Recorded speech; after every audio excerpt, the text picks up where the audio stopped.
हरे कृष्ण। अभी हम लोग थर्ड कैंटो का अंत में आ रहे हैं।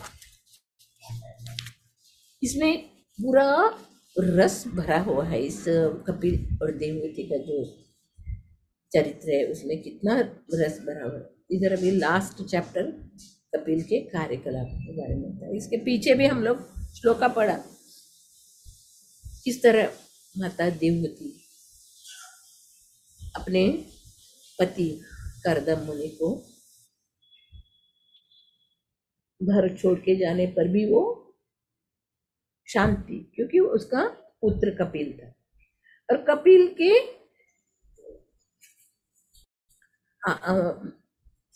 कपिल के भरोसे, अरे कपिल बेटा मेरा भगवान है, कपिल भगवान है, ये उसको मालूम था। क्योंकि जब भी देवहूति अपने मन की प्रश्न जो पूछते, ये भौतिक संसार में हम कितने, मैं सब इंद्रिय तृप्ति में लगी थी, मुझे यही मालूम नहीं था इस जीवन का लक्ष्य क्या है। जब ये करदम मुनि, तो उसको पूरा भौतिक ऐश्वर्य उसका भोगने के लिए दे, पूरा ब्रह्मांड को उसको घुमाए। हम लोग ये सब अभी पढ़े, उसके पास इतना ऐश्वर्य संपत्ति था। वो अपने पुत्र से पूछती है जीवन का लक्ष्य क्या है, तो वो भगवान कपिल माता देवहूति को इतना सुंदर ढंग से इस थर्ड कैंटो लास्ट 30, 31, 32, 33 में समझाया। माता देवहूति को उसका बेटे का जो समझाने पर उसको ज्ञान हो, वो इतनी दृढ़व्रता बनी। फिर पुत्र भी गृह त्याग कर दिया। इससे हमारे में बोलते ना, स्त्री को अपना पति सबसे श्रेष्ठ है। ऐसे हमारे कन्नड़ में एक प्रॉवर्ब है, स्त्री को माँ का सबसे प्यारा है, माँ के बाद पति सबसे प्यारा है, और पति के रहने पर पुत्र सर्वश्रेष्ठ है। एक कन्नड़ का प्रॉवर्ब होता है, उसमें बताया हुआ पुत्र, क्योंकि वो पति का ही प्रतिनिधि है, पति का प्रतिनिधि रूप में वो माँ का सेवा करता है। और ये देवहूति माता इस श्लोक में तात्पर्य में प्रभुपाद जी बता रहे, वो ऐश्वर्य संपत्ति जाने पर उसने दुख नहीं किया। फिर अपने पुत्र गृह त्याग करने पर क्यों शोक कर रही है। इस साधारण जीव, हम लोग भौतिक दुनिया में साधारण जीव के लिए क्या मेन है, संपत्ति। हम लोग भगवान से यही मांगते है ना, आवे कष्ट मिटे तन का, यही मांगते हैं हम लोग। सुख संपत्ति हम लोग को सर्वश्रेष्ठ है, मगर इधर दिखाया हम लोग को, उसके पास ऐसी संपत्ति थी, देवलोक के अप्सराएं भी ईर्ष्या करती थी। वो जो करदम मुनि उसको वायुयान विमान के ऊपर सभी सुख संपत्ति उसको दिया, वो जो लोग ऋषि मुनि लोगों को भी अरे करदम मुनि जैसे मुनि इतने भौतिक भोग सुख भोग भोग रहे, वो लोग को भी आश्चर्य हो रहा था, क्या ये पूरा ब्रह्मांड को घुमा रहे अपने पत्नी को। और इधर बता रहे वो देवी देवता लोग भी ईर्षित हो जाते थे उसका संपत्ति देखे। वैसी संपत्ति ऐसे उसकी सेवा करने वाले उसको सबको उसने त्याग दिया। हम लोगों को क्या होता है, एक हमारे पर्स चोरी हो गए, कुछ चैन कोई खींच लो, रोते रोते रहते। और ये सुख संपत्ति त्यागना तो ये भौतिक जीवन के लिए बहुत कष्ट है। सब बोलते ना बैंक बैलेंस भरपूर होना चाहिए, बैंक बैलेंस भरपूर होना चाहिए, वही हम लोग भौतिक दुनिया में सोचते। मगर इस श्लोक द्वारा हम लोग कितना सुंदर हम लोग को शिक्षा मिला। देवहूति क्यों ऐसे विरक्त थी, क्योंकि उतना उसका जो आध्यात्मिक शक्ति उसमें इतना बड़ा होता।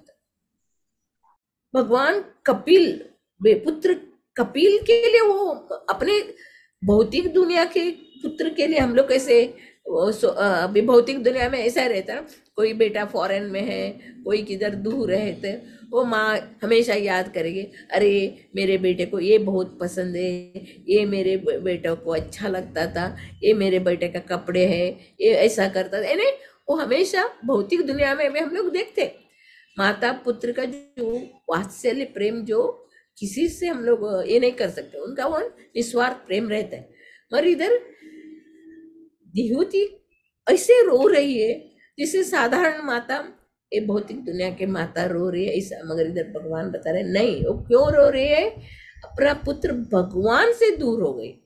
अपने पुत्र कपिल भगवान है, साक्षात भगवान कृष्ण कपिल रूप में आए, इस भाव से रोए। ऐसे इसको इसी हम लोग को अलग अलग अलग अलग हम लोग देख सकते हैं। चैतन्य महाप्रभु अपने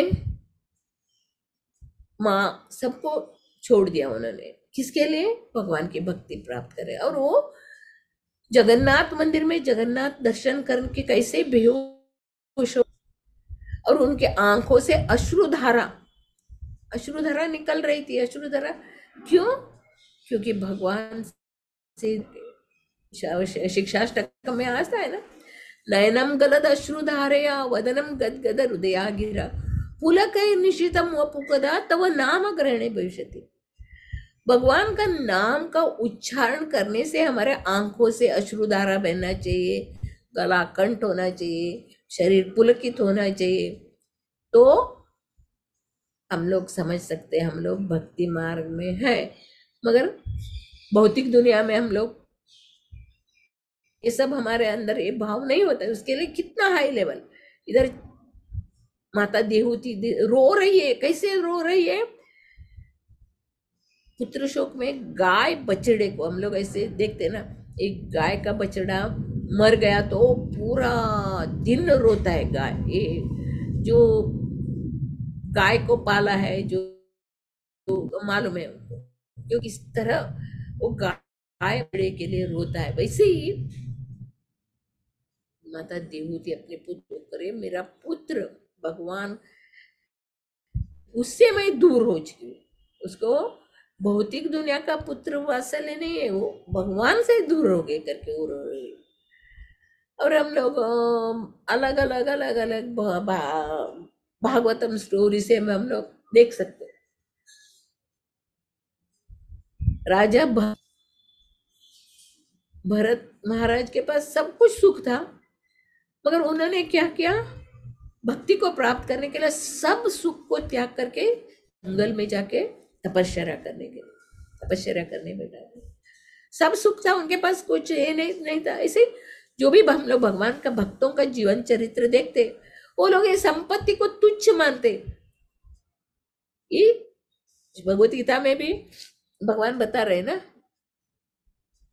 कूड़े करकट, ये सोना यानी कूड़े करकट है। वैसे सनातन गोस्वामी के पास एक भक्त आया और उनसे प्रार्थना करने लगा, मुझे सबसे श्रेष्ठ चीज दीजिए, सबसे श्रेष्ठ, सबसे। तो सनातन गोस्वामी ने बोला, देखो उधर एक कचरा डब्बा है, उसमें पारस पत्थर फेंका हुआ है, आपको चाहिए ना सबसे श्रेष्ठ वस्तु चाहिए ना, वो पारस पत्थर लेके जाओ। तो आदमी पारस पत्थर लेके जाता है, खुशी से पारस पत्थर लेके जाता है। बाद में उनको जाते वक्त याद आता है, अरे ये सबसे श्रेष्ठ वस्तु बोला, पर ये कूड़े में क्यों फेंक, कूड़े के अंदर फेंका, तो भी उसको इससे भी कुछ भी श्रेष्ठ वस्तु होगा। इसके लिए वो वापस आ जाते हैं, सनातन गोस्वामी से पास है और उनका चरण पकड़ के बोले, मुझे इससे भी श्रेष्ठ चाहिए वस्तु, इससे भी श्रेष्ठ वस्तु चाहिए, तो पहले इसको पारस पत्थर को यमुना में फेंक दो। तो वो पारस पत्थर को यमुना में फेंक देता है और आके बैठा, तो सनातन गोस्वामी क्या देते उसको मंत्र, हरे कृष्णा कृष्णा कृष्णा हरे हरे, हरे राम राम राम हरे हरे। इससे श्रेष्ठ कुछ भी नहीं है करके सनातन, ये हम लोग भागवतम में देखते हैं।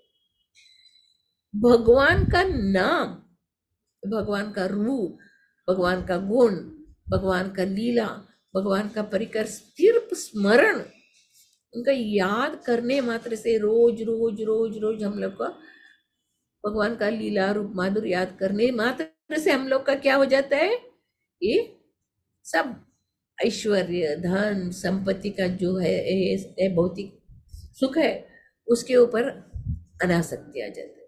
जब तक हम लोग भगवान कृष्ण के चरण नहीं पकड़ते तब तक हम लोग भौतिक इंद्रिय तृप्तियों में लगे रहते।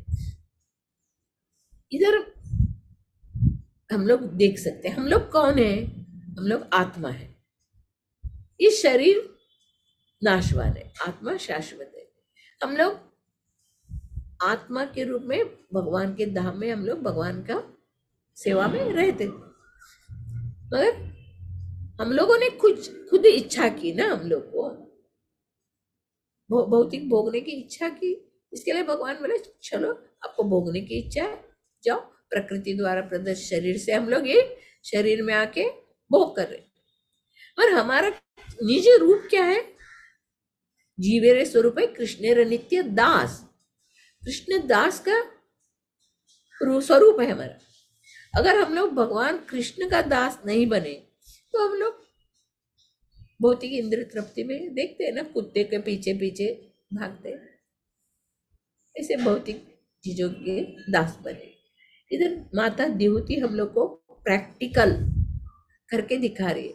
उसके पास क्या नहीं था, सब कुछ था उसके पास, ऐश्वर्य सौंदर्य सब दास दासियां सब थे, मगर वो तुच्छ। ये हम लोग कैसे, इसमें हम लोग षड गोस्वामी अष्टकम में हम लोग श्लोक में आता ना, भूत त्यक्त्वा तूर्णमशेष मंडलपति, श्रद्धा बराबर, त्यक्त्वा तूर्णशेष मंडलपति श्रेणीम सदा तुच्छवत।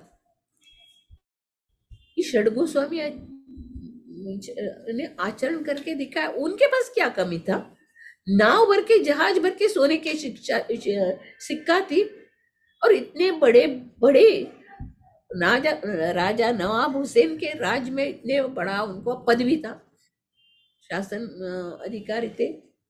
उन्होंने क्या किया, सिर्फ एक बार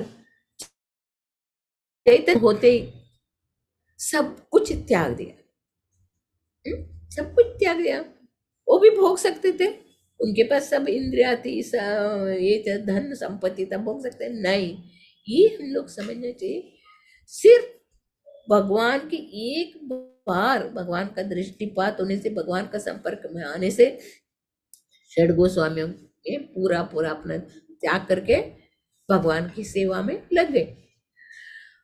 खुद वो लोग पेड़ के नीचे कुटी में रह के साधना की, भगवान की भक्ति की, और हम लोगों के लिए ये अमूल्य रत्न, इतना रत्नागार हम लोग को छोड़ के गए। इसको पढ़िए, इसको समझिए, अपना जीवन सार्थक बनाए।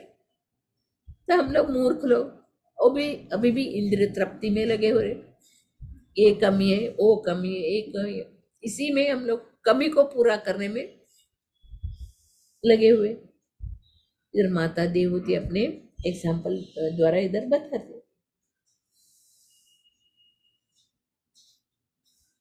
उसको भौतिक सुख छोड़ने के कुछ भी ये नहीं था, मगर वो अपने पुत्र के वियोग के लिए, ये जो भौतिक जीवन है कैसे है, रुग्ण स्थिति है।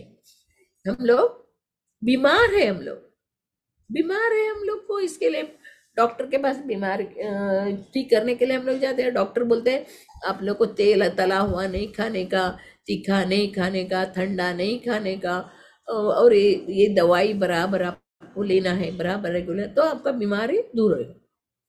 तो हम लोग क्या करते हैं, ये भी के लिए पथ्य बोला है, ये तो आप लोग को स्ट्रिक्टली फॉलो करना चाहिए, तो ही आपका बीमारी दूर होएगा। मगर हम लोग दवाई भी खाते हैं और ये जो अवॉइड करने का वो भी चीज खाते हैं, तो कैसे हम लोग का बीमारी दूर होएगा। आज हम लोग भौतिक दुनिया में है, प्रभुपाद जी ने हम लोग को नियम दिया है, 4 नियमों को फॉलो करना है, 16 माला जप करना है। ये जो अगर स्ट्रिक्टली जो भी ये 4 नियम का पालन करके, हरि नाम का जप करके, साधु संग, गुरु महाराज की सेवा, भक्तों की सेवा, सुबह शाम भगवत गीता भागवतम का श्रवण करे, तो हमारे अंदर भी ऐसे अनासक्ति आएगा। मगर हम लोग क्या करते हैं, आज एक काम है, आज वो है, आज ये हो करके हम लोग भगवान की भक्ति के मार्ग में जो है बीच में रुकावट लाते, इसके लिए हम लोग सीधा नहीं जा पाते। देवहूति ने क्या किया, अपना सब कुछ के दृढ़ निश्चय से वो तपस्या करने लगे। वो दृढ़ निश्चय हमारे अंदर में, अष्टांग योग में जो आता है वो 7th है, स्मरण या ध्यान। और भक्ति योग में हम लोग 9 प्रकार का भक्ति करते हैं ना। पहले क्या होता है, श्रवण, कीर्तन, स्मरण।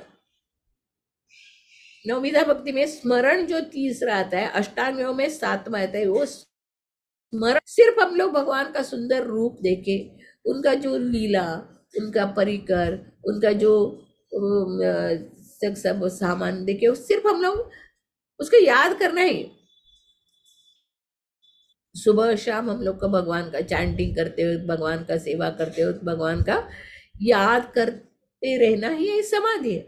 पहले भी भगवान ने भगवत गीता में बताया, क्योंकि हम लोगों को जंगल में जाके अष्टांग योग करके वो समाधि हम लोग को करना बहुत कठिन है।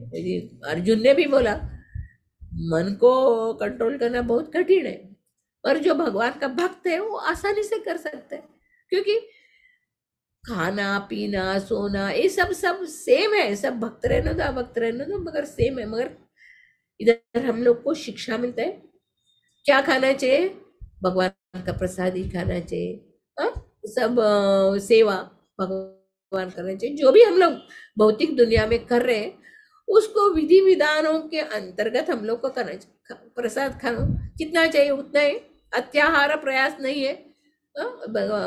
इसका हम लोग पढ़ा है ना, अत्याहार प्रयास से प्रजल गो नियमाग्र जन संग से लौल से षड्वीर व्यक्ति विनिश्चित। हम लोग को क्या, अरे कम नहीं होना चाहिए, भरपूर खाओ भरपूर खाओ। इधर शास्त्र में लिखा है कम खाना, कम खाना है, कितना चाहिए उतना ही खाओ, ज्यादा नहीं। कम सोना, यानी सुबह मंगल आरती में उठने का, ब्रह्म मुहूर्त में उठने का, वो हम लोग को याद रखना। खाना पीना सोना ये संभोग करना, ये शरीर का एक कार्य है, मगर ये सभी को हम लोग नियमित रूप में करेंगे तो भक्ति में हम लोग का बढ़। शास्त्र में नहीं लिखा, ये नहीं लिखा है कि भगवान का प्रसाद मत खाओ, ये मत करो, एक नहीं, शास्त्र में सब लिखा है। अगर आप लोग को संतान उत्पन्न करना है, कृष्ण भक्त बच्चों को उत्पन्न करो, खाना है भगवान का प्रसाद खाओ, सोना है तो नियमित रूप से सो के ब्रह्म मुहूर्त में उठो। ये सब इस शरीर का जो आवश्यक है, पर उसको हम लोग को नियम के अनुसार उसको नियमित हम लोग करना है। इस बताए, जब हम लोग जो भी हम लोग कार्य कर रहे हैं, भगवान को शरण में रखें, भगवान के चरण में। हम लोग भगवान के नित्य दास हैं, हम लोग भगवान के है। इस शरीर के लिए हम लोग को अच्छे पहले शरीर लोगों के पास हम लोग, आप लोग ये नहीं खाते वो नहीं खाते, अरे क्यों क्यों अपने आत्मा को मार रहे। वो लोगों का ऐसा है, कुछ नहीं खाते, उपवास में कुछ नहीं दे, वो लोग को आत्मा क्या है शरीर क्या है वो भी मालूम नहीं। उपवास करेगा तो अरे इतना सब उपवास क्या, हम लोग भी भगवान का भक्ति करते हैं, मगर हम लोग इतने सारे नहीं करते, क्योंकि उन लोगों का क्या है, ये हम लोग बताए ना, मायावादी, निर्विशेषवादी, निराकारवादी, वो लोग भी भक्ति करते हैं, भगवान का चरण पकड़ के वो लोग नहीं, उन लोग को हाथ द्वारा। पहले हम लोग देखा है ना, योगी कहाँ तक जाता है, भगवान का बाहर का चकाचौंध, ज्ञानी परमात्मा तक। जो भगवान का भक्त है वही भगवान तक जाता है। ब्रह्मेति परमात्मेति भगवानेति। ये मायावादी, दार्शनिक, निर्विशेषवादी, वो लोग भी खोज कर रहे, सत्य के खोज कर रहे, मगर बाहर के चकाचौंध में ही वो लोग रुक जाते, उधर ही उनको। मगर जो भक्त है, वो उसको जो आनंद मिल रहा है भगवान का सेवा करने से, जो आनंद मिल रहा है, ब्रह्मानंद बहुत श्रेष्ठ है।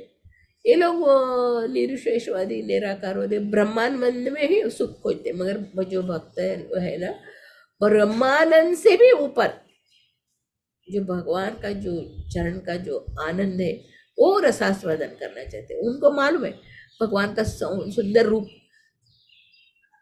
प्रकाश चकाचौंध से ढका हुआ है। भक्त बोलता है भगवान आपका ये चकाचौंध को हटाओ, ये बाहर का जो चमक है वो हटाओ, आपका सुंदर रूप का दर्शन कराओ। तो जब भगवान का भक्त को मालूम है भगवान का सुंदर रूप है, भगवान हमारे मालिक है, ये सब जो भक्तों को मालूम है। हम लोग नित्य दास है। चैतन्य महाप्रभु ने सब एक करके दिखाया, रघुनाथ दास गोस्वामी। हम लोग भागवतम में अलग अलग अलग अलग स्टोरी देखे तो मीराबाई का उदाहरण देखो। एक मीराबाई थी, राणा की बीवी थी, उसका मन भगवान कृष्ण में लग गया। मेरे तो गिरिधर गोपाल दूजन हो ना कोई, गिरिधर गोपाल के बिना मुझे मेरा कोई नहीं है। वो जब ही वृंदावन में जाती है, ये षड गोस्वामियों के कुटी के बाहर जाके तो बोलती है, पूछती है इधर वो भगवान कृष्ण कहाँ है, भगवान कृष्ण कहाँ है कर। हम लोग बोलते अरे ये है ना, ये पुरुषों का आश्रम है, इधर माता जी लोग नहीं आ सकते करके बोलते। बोलो ये पुरुष का आश्रम है, स्त्रियां नहीं आ सकती। तो मीराबाई बोलते अरे मैं तो एक ही पुरुष को जानते, अभी दूसरे भी पुरुष है क्या, ऐसे बोलते। तभी उन लोग को ये मालूम पड़ता है अरे ये भगवान की शरणागत भक्त है करके उसको मालूम पड़ता है। जैसे मीराबाई का जीवन हम लोग देखते, ये सब हम लोग इसको हम लोग जानना चाहिए, उसका अनुभव करना चाहिए। भगवान का भक्त कैसे रहते होगा। भौतिक दुनिया में भी हम लोग देखते ना, भगवान का भक्त कितने दयालु रहते। भगवत गीता में बता रहे ना एक बार भी, भगवान के भक्त बहुत दयालु। भगवान को युग युग में आता है, मगर भगवान के भक्त जो है हमेशा मेरे साथ रहते, हम लोग को बताते रहते ये करो ये करो ये करो, भगवान का सेवा करो, भगवान का ध्यान करो। रोज रोज भागवतम के रूप में हम लोग को बताते, भगवत गीता के रूप में बताते। भगवान से भी भगवान के भक्त दयालु कृपालु रहते, सुंदर रूप से भागवतम में हम लोग को दिया है। और हम लोग इनका अलग अलग अलग अलग हम देखते हैं। प्रभु राम का स्टोरी भी हम लोग देखते हैं। प्रभु राम जो है सीता को रावण ने लेके गया तो रोते हैं। साधारण मनुष्य के आचरण से थे, सीता माता को ढूंढते हैं तो पार्वती को लौटाता है। भगवान बोल रहे, श्री राम भगवान बोल रहे, और अपनी पत्नी के वियोग में ऐसे तड़प रहे, वो परीक्षा करने के लिए। शिव जी बोलते हैं वो प्रभु श्री राम भगवान है, बोलते भी पार्वती को लगता है नहीं मैं परीक्षा करेगा। तो जाके सीता मैया जैसे साड़ी पहन के एक जंगल में बैठ जाती है। तो प्रभु श्री राम ढूंढते ढूंढते ढूंढते पार्वती माता को पहचान जाते, हे माता करके उसको प्रणाम कर। तो तुरंत उसको लज्जा आ जाती है, भगवान किस रूप में सभी को पहचान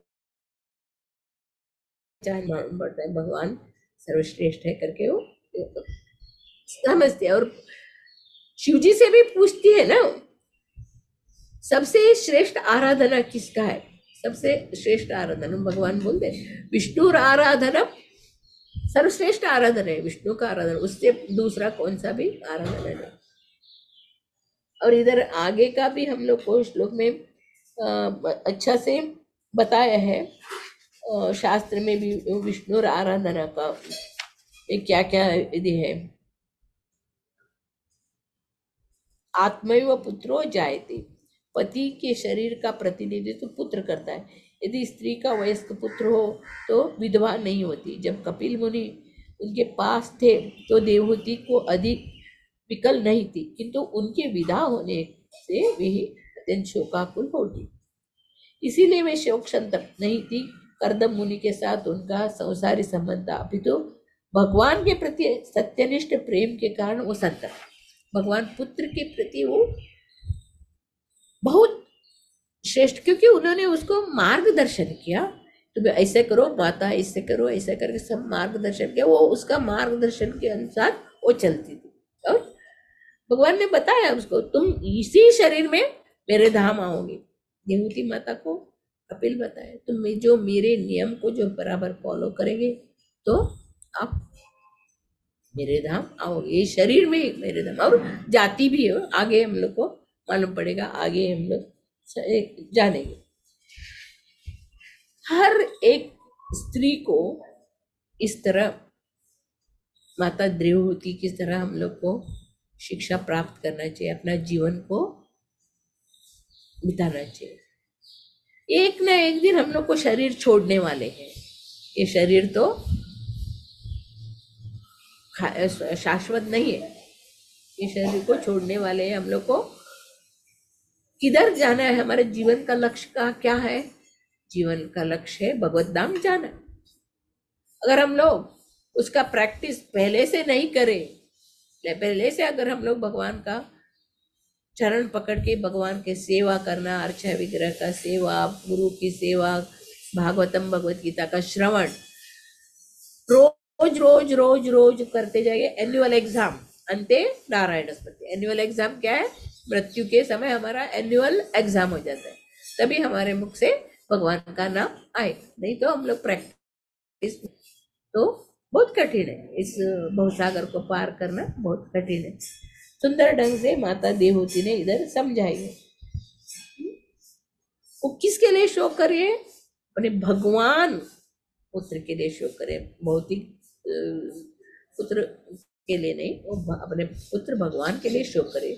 हमें भी भगवान के लिए ऐसे ही शोक करना चाहिए। वही भगवान, ये एक दिन अगर हम लोग भगवान का भागवतम कथा सुनने मिस हो गया तो हमारे अंदर ऐसा भाव आना चाहिए, मछली को पानी से बाहर निकाले तो ऐसे चढ़ पड़ती है, ऐसा होना चाहिए हमारे अंदर। अरे आज मेरा भागवतम मिस हो गया, आज मेरा दर्शन मिस हो गया, आज मेरा पूजा मिस हो गया, ऐसे हमारे अंदर भाव आना चाहिए, तो ही हम लोग भक्ति मार्ग में आगे बढ़ सकते। इधर सुंदर ढंग से माता देवहूति का विचार प्रस्तुत किया है प्रभुपाद जी ने, सुंदर ढंग से तात्पर्य दिया है। ऐसे हम लोगों को माता देवहूति के आचरण से हम लोग सीखना चाहिए। हरे कृष्णा। श्रीमद् भागवतम की जय। श्री प्रभुपाद महाराज की जय।